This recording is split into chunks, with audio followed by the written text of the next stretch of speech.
Bienvenidos, almas errantes, a un lugar donde el viento susurra leyendas y cada atardecer esconde un secreto. Aquí, en el alma del oeste, desenterramos las historias de amor, coraje y redención que el tiempo ha querido olvidar. Antes de comenzar, queremos conocer a los compañeros de viaje. Dinos en los comentarios tu ciudad de origen y a qué hora te has unido a nuestro campamento. Leer de dónde vienes hace que nuestro viaje se sienta más real. Y si crees que estas historias merecen ser contadas, únete a nuestra caravana. Ayúdanos a llegar a nuestra primera meta de 1000 almas suscritas a este canal. Ahora, acércate al fuego. Nuestra historia está por comenzar. Amigos míos, acérquense al rescoldo de esta hoguera, donde el viento del desierto canta viejas penas y nuevas esperanzas. La noche ha tendido su manto estrellado sobre estas tierras baldías, y bajo su inmensidad, el alma del oeste murmura historias, cuentos de arena y corazón, de sacrificio y redención. Escuchen, pues, la leyenda del corazón perdido, una historia que me fue susurrada por las arenas mismas, por las sombras danzantes de un agave solitario y por el lamento de un coyote al anochecer. Una historia de un tiempo no tan lejano, de un otoño de 1889, cuando la tierra, como el corazón de un hombre, podía estar tan seca y desolada como un desierto sin lluvia. En las vastas y polvorientas llanuras del norte de México, donde el sol era un tirano inclemente y el viento un látigo de arena, la vida se aferraba con uñas y dientes a la existencia. Era un otoño de 1889, y la sequía, como una plaga bíblica, había extendido su mortaja sobre la tierra, secando los ríos, agrietando los campos y marchitando los sueños de hombres y mujeres por igual. En San Luis Potosí, un pueblo que una vez respiró con la vitalidad de la agricultura y el comercio, la desesperación se había convertido en el pan de cada día, y el silencio de las tierras estériles era el eco de estómagos vacíos. En medio de esta desolación vivía la familia Morales. Una familia humilde, pero con el orgullo y la dignidad que solo la tierra, por más ingrata que fuese, podía infundir. Elena Morales, la flor más joven y resistente de aquel hogar, era un faro de luz en la penumbra. A sus 19 años no conocía el lujo ni la opulencia. Su juventud había sido forjada por el trabajo arduo bajo un sol implacable. Sus manos, aunque delicadas, eran fuertes y hábiles, curtidas por el cuidado de las pocas cabras y el modesto huerto familiar. Sus ojos, del color de la miel al atardecer, portaban una profundidad que desmentía su edad, reflejando una mezcla de melancolía aprendida y una chispa indomable de esperanza. Su cabello, oscuro como el ébano mojado, caía en una trenza gruesa sobre su espalda, símbolo de la sencillez y la belleza natural que la caracterizaban. Su padre, Eduardo Morales, un hombre de hombros anchos y mirada cansada, había librado una batalla perdida contra la sequía. Las deudas se amontonaban como nubes de tormenta sin lluvia, y los agiotistas, aves de rapiña disfrazadas de hombres, acechaban la raquítica propiedad de la familia. Sus risas, secas y crueles, resonaban en los oídos de Eduardo, prometiendo la ruina total, el desalojo, la vergüenza. La miseria se había sentado a su mesa, y la sombra de la deshonra se cernía sobre su nombre. En las noches, el llanto ahogado de su madre, el hambre silenciosa de sus hermanos menores, eran puñales que se clavaban en el pecho de Elena. Sabía que se avecinaba un sacrificio, pero jamás imaginó la magnitud de la ofrenda que exigiría el destino. Fue en una de esas noches sin luna, con el viento susurrando secretos de escasez, cuando Eduardo, con el alma quebrada y la voz apenas un suspiro, le reveló la terrible verdad. Había un trato, una salvación, aunque amarga como la hiel. Helena, su hija, la luz de sus ojos, sería entregada en matrimonio por conveniencia, no a un joven galán, ni a un hombre del pueblo con el que pudiera vislumbrar un futuro sencillo, sino a un ranchero solitario de tierras lejanas, un tal Mateo Ramírez, dueño de un rancho al que llamaban el Corazón Perdido. El nombre mismo resonaba con una premonición de soledad y desventura. La noticia cayó sobre Helena como una piedra en el estanque de su alma, disipando cualquier atisbo de un futuro soñado. Su cuerpo se tensó, pero su espíritu, aunque herido, no se rompió. En sus ojos, el destello de la esperanza, aunque diminuto, no se extinguió del todo. Era un sacrificio por su familia, por la supervivencia de aquellos a quienes amaba más que a su propia libertad. Mientras tanto, a leguas de allí, bajo el mismo cielo vasto y desierto, el rancho, el Corazón Perdido, se erigía como un monumento a la soledad. Sus muros de adobe, descoloridos por el sol y el olvido, parecían absorber la alegría, dejando solo el eco de tristezas pasadas. Mateo Ramírez, su propietario, de 32 años, era un hombre cuya alma había sido marcada por una tragedia tan profunda como las grietas de la tierra reseca. Sus ojos, antes llenos de vida, ahora eran pozos oscuros donde la luz rara vez se atrevía a penetrar. Llevaba el peso de una culpa invisible, el recuerdo de Lila, su primera esposa, y del hijo que nunca llegó a conocer, que se habían ido en un parto prematuro, llevándose consigo la promesa de un futuro, el aliento de su propia felicidad. Mateo vivía en una rutina monótona, casi ascética.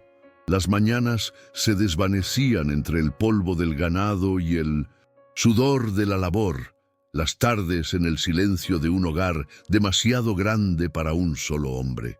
Su corazón, como el rancho, parecía sellado, resguardado tras muros de pesar y resignación. Se había venido a este matrimonio por conveniencia, bajo la férrea creencia de que era la única condición impuesta por el testamento de su difunto tío para heredar estas vastas, aunque áridas, tierras. Lo ignoraba, pues, que esta cláusula era una falsificación, una mentira piadosa orquestada por doña Carmen, su leal gobernanta. Doña Carmen, una mujer de cabellos plateados y ojos penetrantes, había dedicado su vida al servicio de la familia Ramírez. Había visto la desolación de Mateo de cerca, y en su sabiduría había intuido la existencia de deudas ocultas y acreedores peligrosos que amenazaban con despojarlo de todo. Su acto, aunque engañoso, nacía de un amor genuino y desesperado por proteger al joven que había visto crecer.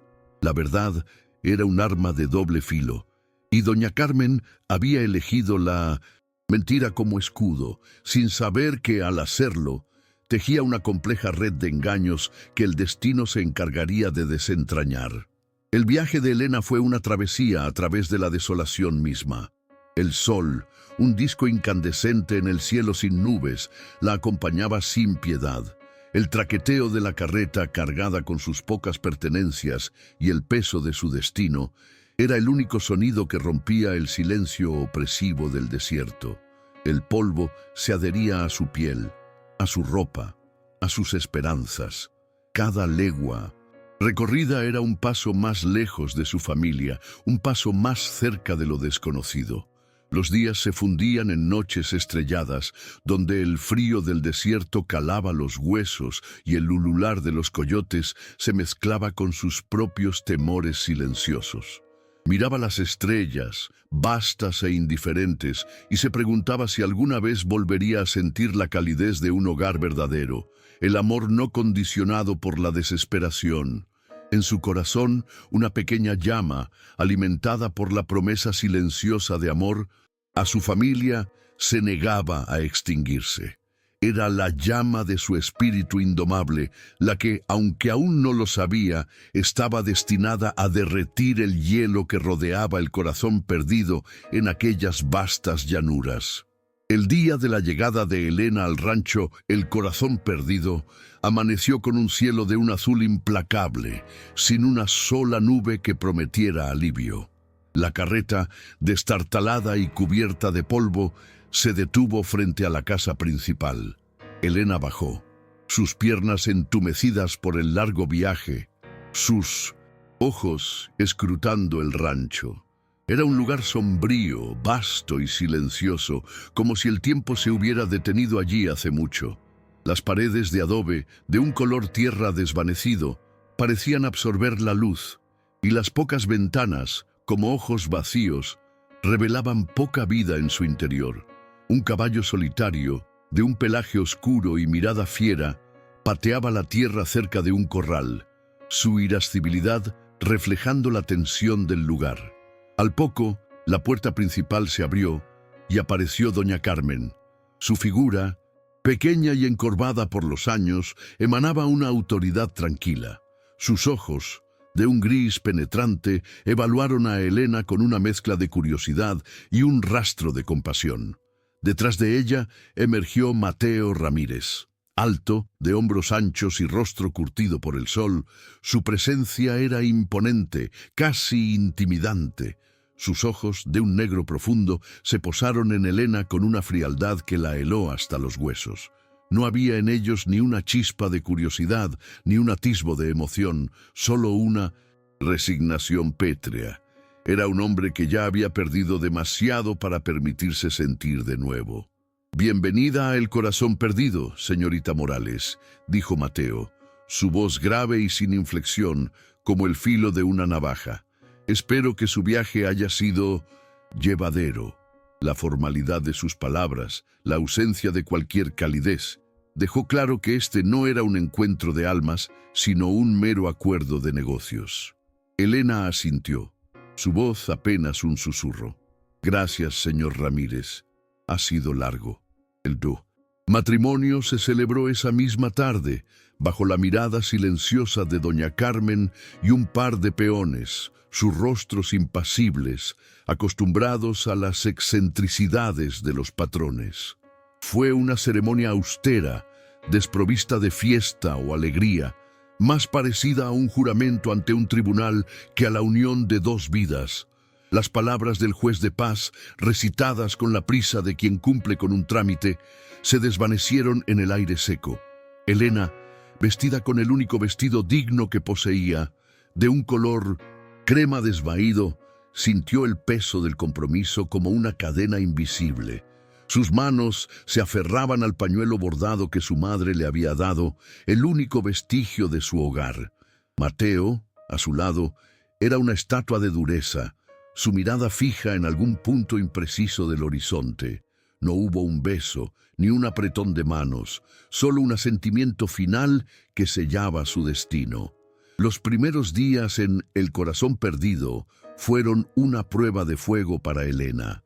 La casa era vasta y silenciosa, llena de ecos de una vida que no era la suya. Elena se movía con la cautela de una sombra, observando, aprendiendo. Doña Carmen, al principio distante, comenzó a revelar pequeñas grietas en su armadura de severidad. Le enseñó los secretos del rancho, las costumbres de Mateo, la historia de Lila y el dolor que aún habitaba en cada rincón. Elena, con su bondad genuina y su espíritu observador, comprendió que doña Carmen, a pesar de su exterior adusto, era una mujer de gran corazón, cuya lealtad a Mateo era inquebrantable. Mateo, por su parte, seguía siendo un enigma. Pasaba la mayor parte del día en los corrales o cabalgando por las tierras, evadiendo el interior de la casa, y con ello a Elena. Sus conversaciones eran breves, funcionales, relacionadas con la administración del rancho o la escasez de agua. Pero Elena, con su aguda percepción, notaba las pequeñas cosas. La forma en que sus ojos se posaban en ella cuando creía que no era vista, la ligera tensión en sus hombros cuando entraba a una habitación que él ocupaba. La frialdad era una máscara, y Elena, paciente, esperaba el momento en que se agrietaría. Fue con los caballos donde Helena encontró su primer aliado y donde el hielo en el corazón de Mateo comenzó a derretirse. Había un joven semental, un caballo salvaje de un pelaje oscuro y ojos llenos de desafío, al que nadie había logrado domar. Había herido a varios peones y se había ganado la reputación de indomable. Un día, mientras Mateo observaba desde la distancia, el semental, encabritado, tiró a un peón al suelo con una furia desatada. Helena, sin dudarlo, se acercó al animal. Sus movimientos eran lentos, deliberados. Su voz un murmullo suave y rítmico. No había miedo en sus ojos, solo una comprensión innata. Extendió una mano, ofreciéndole una manzana, y con una paciencia infinita comenzó a hablarle, a cantarle, a acariciar su cuello con gestos lentos y firmes. El caballo, que momentos antes había sido un torbellino de salvajismo, empezó a calmarse. Sus orejas, antes alertas y tensas, se relajaron. Su respiración se hizo más profunda. Mateo observó la escena, mudo de asombro. Nunca había visto a nadie, hombre o mujer, lograr tal conexión con una bestia tan fiera. Había una magia en las manos de Helena, una bondad que trascendía la lógica. Cuando Helena finalmente logró colocarle una brida y montar al semental con una gracia inesperada, el rancho entero contuvo el aliento. Mateo sintió un vuelco en el pecho, una emoción extraña, cálida, que no había experimentado en años. Era admiración, pura e innegable.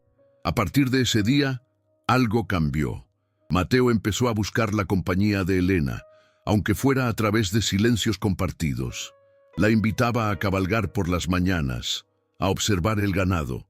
Le pedía su opinión sobre los caballos, sobre las siembras.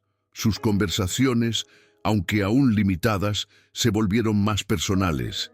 Helena le habló de su infancia, de sus sueños truncados, de la fuerza que encontraba en la naturaleza. Mateo, a su vez, comenzó a abrirse, revelando fragmentos de su pasado, la inmensidad de su pena, el vacío que Lila había dejado. No era un amor apasionado que florecía de la noche a la mañana, sino una conexión lenta, una confianza que se tejía hilo a hilo, como una manta que calentaba sus almas en el frío desierto. Un atardecer, sentados en el porche del rancho, el cielo pintado de naranjas y púrpuras, Mateo observó a Helena, su perfil iluminado por los últimos rayos del sol. «Helena», dijo, su voz apenas audible, «me asombra tu espíritu. Después de todo lo que has pasado, aún encuentras belleza en este lugar». Helena sonrió, una sonrisa genuina que hizo que el corazón de Mateo diera un vuelco. «La belleza se encuentra donde uno la busca, Mateo, y la esperanza, incluso en los lugares más perdidos». Justo cuando esa frágil y naciente conexión parecía afianzarse, una sombra se cernió sobre el corazón perdido. Un carruaje elegante, tirado por 2 caballos de pura sangre, apareció en el horizonte, levantando una nube de polvo. De él descendió Mercedes Herrera, prima de Mateo. Era una mujer de refinada belleza, ataviada con encajes y sedas, pero sus ojos, de un azul gélido, portaban una envidia apenas disimulada. Mercedes siempre había amado a Mateo, un amor posesivo y no correspondido. Veía a Helena, la campesina, como una intrusa, una amenaza a sus propios sueños de ser la señora del corazón perdido. Su llegada trajo consigo un aire de sofisticación y a la vez de veneno. Mercedes no tardó en hacer sentir su presencia. Sus comentarios sutiles, sus miradas despectivas hacia Helena, sus intentos de acaparar la atención de Mateo. Pero Mateo, aunque cortés, ya no era el hombre solitario de antes. Su mirada se volvía hacia Helena con una frecuencia que no pasaba desapercibida para Mercedes. La rabia y la desesperación carcomían el alma de la prima.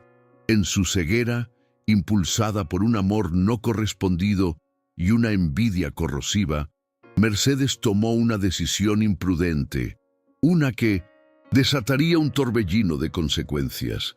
Envió una carta, un mensaje envenenado, a don Ricardo Montoya, el influyente y despiadado terrateniente vecino, un hombre que, como un buitre hambriento, siempre había codiciado las tierras de El Corazón Perdido. Mercedes había entregado la información vital, el secreto de la falsificación del testamento, la vulnerabilidad de Mateo, la naturaleza precaria del matrimonio. El escenario estaba listo para la tormenta. El amor, incipiente y frágil, estaba a punto de ser puesto a prueba en el crisol de la verdad y la traición. El viento del desierto, que antes había susurrado promesas de un amor naciente, ahora soplaba con la fuerza de un presagio, cargado de polvo y de una tensa expectación. La atmósfera en El Corazón Perdido se había vuelto densa, opresiva, como el aire antes de una tormenta de arena. Los peones se movían con una cautela inusual, susurrando entre sí, y doña Carmen, con el rostro más pálido de lo habitual, lanzaba miradas angustiadas a Mateo y Elena. Mercedes, por su parte, se pavoneaba con una sonrisa enigmática, como si conociera un secreto que pronto sería desvelado, saboreando el desastre inminente. La calma tensa se rompió una mañana, cuando un séquito de jinetes, levantando una nube de polvo rojizo que se extendía por la llanura como una serpiente, se acercó al rancho. Al frente cabalgaba don Ricardo Montoya, su figura imponente sobre un caballo negro azabache, su rostro marcado por la arrogancia y una frialdad calculada. Vestía con una elegancia que contrastaba con la rusticidad del rancho, su sombrero de ala ancha proyectando una sombra de autoridad sobre sus ojos oscuros y penetrantes. Su llegada no era una visita de cortesía, sino una invasión, una declaración de intenciones. Mateo salió al encuentro, su mano apretando inconscientemente la empuñadura de su revólver. Elena, junto a doña Carmen, observaba desde el porche, su corazón latiéndole con una fuerza inusitada. La presencia de don Ricardo destilaba peligro, la promesa de una confrontación inevitable. Ramírez, la voz de don Ricardo era grave, resonante. Veo que sigues disfrutando de mis tierras. La insinuación era clara, un desafío. Mateo no se inmutó. Estas tierras son mías, Montoya, y lo sabes. Don Ricardo sonrió, una mueca carente de calor. Ah, ¿pero lo son? He oído rumores, Mateo, rumores interesantes sobre cómo las obtuviste, rumores sobre un testamento peculiar y un matrimonio conveniente. Sus ojos se posaron en Elena, que se había acercado a Mateo, su mano rozando su brazo en un gesto de apoyo silencioso. La tensión se palpaba en el aire. Los peones del rancho se habían juntado, observando la escena con una mezcla de curiosidad y aprensión. Mercedes Herrera, que había salido de la casa, se mantenía en la retaguardia, su rostro una máscara de anticipación. «Me temo, Mateo», continuó don Ricardo, su voz subiendo de tono para que todos pudieran escuchar, «que tu tío, en su sabiduría, jamás te puso la condición de casarte para heredar estas tierras. Ese testamento que presentaste con esa cláusula matrimonial es una burda falsificación y por lo tanto tu matrimonio con la señorita Morales legalmente es nulo y sin valor». Las palabras cayeron como rocas en el silencio, aplastando la frágil paz que se había forjado. Mateo se quedó petrificado, el color abandonando su rostro. Sus ojos se volvieron hacia doña Carmen, que había palidecido hasta la blancura de la cera, sus manos temblorosas.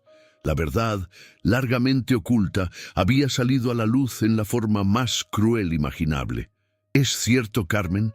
La voz de Mateo era un rugido ahogado, una mezcla de dolor, traición y una ira apenas contenida. Doña Carmen se desplomó, sus rodillas cediendo bajo el peso de su culpa. «Perdóname, Mateo, mi niño. Lo hice por ti, por protegerte. Los acreedores, las deudas de tu padre. Te habrían quitado todo. Pensé que era la única manera de salvarte. Sus palabras se ahogaban en sollozos. Una confesión desgarradora que exponía su desesperación y su amor incondicional por Mateo. La revelación golpeó a Elena con la fuerza de un puñetazo en el estómago. Su matrimonio, su sacrificio, todo era una farsa. No había obligación legal que la atara a Mateo ni a las tierras. Su posición, ya de por sí precaria como mujer en un mundo de hombres, se había vuelto insostenible. La humillación era pública. Su familia, su honra, todo lo que tan arduamente había intentado salvaguardar, estaba ahora en la cuerda floja. Se sintió como un objeto de intercambio, un peón en un juego de hombres poderosos y despiadados. Don Ricardo, al ver la consternación de Elena, aprovechó el momento. Su voz se suavizó, adoptando un tono de falsa magnanimidad. «Señorita Morales», dijo, acercándose a ella con una sonrisa depredadora, «lamento que haya sido víctima de este engaño. Una mujer de su belleza y honor no debería estar en esta posición. Su reputación corre peligro, y la de su familia. Pero hay una solución, una protección. Yo, don Ricardo Montoya, le ofrezco mi mano en matrimonio. Conmigo, su honra estará a salvo, y la de su familia. Mis tierras son vastas, mi nombre respetado. Yo puedo ofrecerle la seguridad y el respeto que merece». La propuesta de don Ricardo colgaba en el aire, un salvavidas en un mar de incertidumbre, pero también una nueva jaula. Elena sintió el peso de las miradas de todos sobre ella. La de don Ricardo, esperando su aceptación. La de Mateo, con una mezcla de desesperación, culpa y un ruego silencioso. La de doña Carmen, implorando perdón. Y la de Mercedes, con una satisfacción maliciosa. El dilema de Elena era desgarrador, una encrucijada donde su alma se debatía entre la seguridad y el corazón. Podía aceptar la propuesta de don Ricardo, salvando su reputación, garantizando la protección de su familia y volviendo a un camino de vida más convencional. O podía seguir los dictados de su propio corazón, luchar al lado del hombre al que había llegado a amar, arriesgando su futuro, su libertad y su propia vida en un mundo donde una mujer sin protección legal era vulnerable. En ese instante, Elena sintió una oleada de fuerza, la misma fuerza que la había mantenido a flote en la sequía, la que le había permitido domar al semental salvaje. Miró a Mateo, sus ojos llenos de una vulnerabilidad que nunca le había visto, y en ese momento supo. No era solo un objeto de intercambio, no sería una pieza en el juego de nadie más. Había encontrado algo real en el corazón perdido, un amor que había florecido en la adversidad y no lo abandonaría. Señor Montoya, la voz de Elena, aunque suave, resonó con una claridad que silenció a todos. Le agradezco su generosa oferta. Hizo una pausa y su mirada se posó en Mateo, sus ojos miel encontrándose con los oscuros de él. Una chispa casi imperceptible de entendimiento y resolución pasó entre ellos. «Pero mi honra», continuó Elena, su voz adquiriendo una firmeza inquebrantable, «no se compra ni se vende. Mi destino no lo forja usted, ni ningún hombre. Se forja aquí». Se llevó una mano al pecho. «En este corazón». Dio un paso al frente, la distancia entre ella y Mateo acortándose. Sus ojos se mantuvieron fijos en los de don Ricardo, desafiantes. «Mi matrimonio con Mateo Ramírez podrá ser nulo en su papel», dijo, su voz elevándose, «pero mi compromiso con él, mi amor por él, es más verdadero que cualquier tinta en un documento. Mi lugar está aquí, a su lado. Lucharemos por esta tierra, que es tanto suya como mía, por el amor que hemos encontrado». Las palabras de Elena cayeron como un guante arrojado al rostro de don Ricardo. Su sonrisa se desvaneció, reemplazada por una mueca de furia. Mercedes exhaló un gemido de desesperación. Los peones se miraron entre sí, asombrados por la audacia de la joven. «Maldita sea, te arrepentirás de esto, muchacha», bramó don Ricardo, su rostro enrojecido por la ira. Creerás que puedes desafiarme, pero el corazón perdido será mío. Y tú, Ramírez, te quedarás sin nada, y con esta mujer que no es tu esposa, te hundirás en la miseria. Pero Elena no se inmutó. Había tomado su decisión. Su acto de coraje no era solo una declaración de amor, sino una afirmación de su propia existencia, de su derecho a elegir su camino. Se volvió hacia Mateo y por primera vez tomó su mano. Sus dedos se entrelazaron, un pacto silencioso, una promesa de luchar juntos. El frío del acero de un revólver podía ser amenazante, pero el calor de esa mano era la verdadera armadura. Y en los ojos de Mateo, una luz, largamente ausente, había vuelto a encenderse, la luz de la esperanza y de un amor redentor. El sol se puso ese día con una ferocidad inusual, tiñendo el cielo de un rojo ardiente, como si el firmamento mismo presagiara la batalla que se avecinaba. La declaración de Elena había sido una chispa que encendió la pradera seca. La furia de don Ricardo era palpable, su promesa de despojar a Mateo de todo, inquebrantable. Mercedes, derrotada y humillada, se retiró a la casa, sus esperanzas hechas añicos, pero en el rancho el corazón perdido, en medio de la desolación, había florecido una fuerza inesperada. La noche que siguió a la confrontación fue larga y llena de conversaciones febriles. Mateo, por primera vez en años, sintió el peso de su dolor aliviado por la presencia de Elena, su culpa por la muerte de Lila, su miedo a amar de nuevo. Todo comenzó a disiparse ante la valentía y el amor incondicional que Elena le había demostrado. Doña Carmen, con lágrimas en los ojos, se arrodilló ante Mateo, disculpándose una y otra vez. «Lo hice por amor, mi niño», susurraba, «por protegerte de la ruina, de la deshonra». Mateo, comprendiendo la magnitud de su sacrificio, la levantó y la abrazó. «Lo sé, Carmen, lo sé, y te perdono. Ahora más que nunca te necesitamos». La confesión había liberado a Carmen de su secreto y a Mateo de su soledad. Elena, sentada junto a Mateo en la mesa de la cocina, bajo el tenue resplandor de una lámpara de aceite, sentía la mano de él apretando la suya. «¿Qué haremos, Mateo?», preguntó, su voz llena de una resolución tranquila. «Luchar», respondió él, sus ojos, antes atormentados, ahora brillando con una determinación renovada.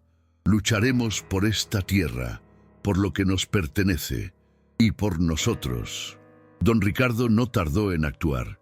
Los días siguientes trajeron consigo visitas de abogados, amenazas de desalojo y el hostigamiento constante de sus hombres que se paseaban por los linderos del rancho intentando intimidar a los peones. La sequía continuaba y la escasez de agua se hacía más apremiante, lo que hizo que la codicia de Montoya por el acuífero subterráneo recientemente descubierto en las tierras de El Corazón Perdido fuera aún más evidente. Pero Mateo ya no estaba solo. Elena, con su espíritu indomable, se había convertido en su fortaleza. Su mente aguda y su conocimiento innato de la tierra, adquirido de su padre, resultaron ser invaluables. Mientras Mateo lidiaba con los aspectos legales y la defensa del rancho, Elena exploraba las tierras con una obstinación silenciosa. Recordaba las historias de su padre sobre los pozos ocultos, los manantiales secretos que los antiguos habitantes del desierto conocían. Guiada por su intuición y su amor por la tierra, se adentró en los rincones más áridos, donde nadie había buscado en años. Un atardecer, bajo el cielo crepuscular que pintaba el desierto con pinceladas de fuego, Elena encontró lo que buscaba. No era un pozo, ni un manantial, sino una serie de formaciones rocosas, casi imperceptibles, que indicaban la presencia de agua mucho más cerca de la superficie de lo que se creía. Un conocimiento ancestral, casi olvidado, que su padre le había transmitido, una forma de leer la tierra. Con la ayuda de algunos peones leales y bajo la atenta mirada de Mateo, comenzaron a excavar. Tras días de arduo trabajo, el sonido del agua brotando de la tierra seca fue como una sinfonía de esperanza, anunciando la redención. No solo habían descubierto un nuevo pozo, sino que habían encontrado pruebas irrefutables de que el acuífero se extendía mucho más allá de las estimaciones de don Ricardo, abarcando una vasta extensión de tierra que incluía una parte significativa de las tierras de Mateo que Montoya quería robar. Este descubrimiento no solo les dio una ventaja crucial en la batalla legal, al demostrar la verdadera riqueza de las tierras de Mateo, sino que también revitalizó el rancho, trayendo un soplo de vida a los campos sedientos. El agua era el alma del desierto y su aparición era un milagro. La batalla legal fue ardua, prolongada, pero la determinación de Mateo y Elena, unidos, era inquebrantable. Con la ayuda de un viejo abogado de confianza que doña Carmen contactó y las pruebas irrefutables de la existencia del acuífero, lograron desestimar las reclamaciones de don Ricardo. La falsificación del testamento, aunque un engaño, fue justificada por la desesperación de doña Carmen y su deseo de proteger a Mateo. La corte reconoció la posesión legítima de Mateo sobre el corazón perdido. Don Ricardo, humillado y derrotado, se retiró, su codicia finalmente frustrada. Mercedes, su aliada, se marchó del rancho, su amargura una carga que la consumiría lejos de allí. Con la paz restaurada y la amenaza de don Ricardo desvanecida como un espejismo en el desierto, el corazón perdido comenzó a sanar. Y con él, el corazón de Mateo.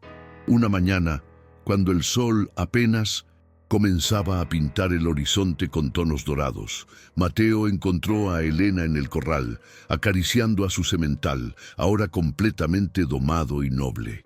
«Elena», dijo él, su voz suave, llena de una ternura que nunca antes había osado expresar. Ella se volvió, sus ojos miel brillando con la luz del amanecer. «Nuestro matrimonio, sé que comenzó como una farsa, un acuerdo forzado, pero se ha convertido en algo más, en lo más real que he conocido». Se acercó a ella, sus manos buscando las suyas.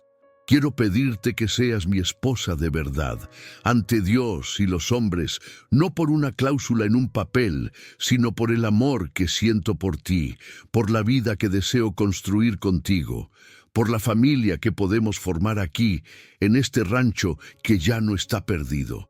Las palabras de Mateo eran el manantial que Elena había anhelado. Sus ojos se llenaron de lágrimas, pero eran lágrimas de alegría, de alivio, de un amor que había encontrado su cauce. «Sí, Mateo», susurró, su voz apenas audible. «Sí, aún quiero ser tu esposa, siempre». Se besaron bajo el vasto cielo del desierto, un beso que selló una promesa, una redención. Fue un beso de dos almas que habían encontrado su camino a través de la desolación, que habían forjado un amor en el crisol de la adversidad. El corazón perdido, una vez un monumento a la tristeza, se transformó. Las tierras, revitalizadas por el nuevo pozo, comenzaron a reverdecer.